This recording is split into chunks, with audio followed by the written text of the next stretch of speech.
My view is that you can defend space or you defend players, and we expect our defenders to mark individuals in the opposition and make sure they don't score or don't get first contact. They did try and clarify, I seem to recall, a couple of Premier League manager meetings ago, where they tried to explain what they were going to penalise and what they weren't. I think the gist of it basically was, well, if the guy was likely to head the ball in and he gets impeded, then it's a penalty. If it's just general grappling, as you called it, but the ball flies over everybody's head, then it's no penalty. That was my understanding then. Whether or not it's changed, I don't know, but it's a very difficult situation for referees to manage, to be perfectly honest.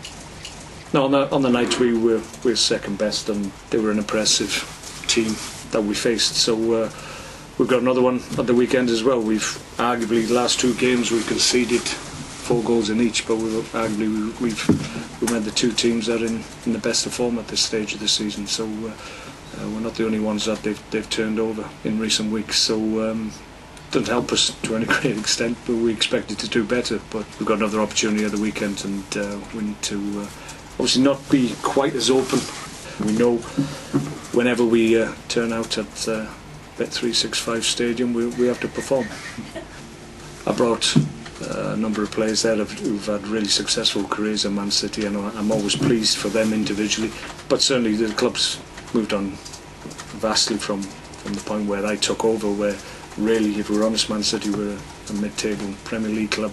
So for them to go on the journey that they have done in such a short space of time is unbelievable.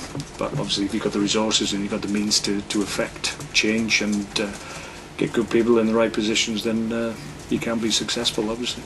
Mark Wilson has been training for a couple of weeks now, but he's just got probably 1-2% in his knee when he gets in a certain position where if a ball hits him on the toe, then he still gets a little bit of pain. So that just needs to really settle down, to give him the confidence to know that he can get back into the fold. We've got a game next week which he may figure in, which will help him in terms of his confidence that he's ready to go again. So we may well look at that. Glenn Johnson is getting close. He's not quite ready to come back into the group yet, so we're still hopeful that he might see some game time before the end of the season, as with Johnny Walters as well. Jordan's obviously not fit for the weekend. We're hopeful he's got a slight injury in the hamstring, so we hope early next week we can get him out on the pitch and see if he can deal with that. If he needs a little bit more time, then we'll have to wait and see. But our hope is that it's not too serious, and he should be back before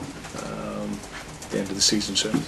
Listen, we're 4 games at an end of a long, hard season, but we've still got opportunities to achieve things that haven't been done here before. And while that's still possible, then we'll use that as a motivation to keep us going. And why wouldn't we? Because it's an important point that we're trying to progress, and obviously the news about the stadium is a positive for us. We want that to continue on and off the pitch, and if we continue to progress in the 3rd year, once again achieving things we haven't done before, then everybody's in a positive frame of mind leading into next season.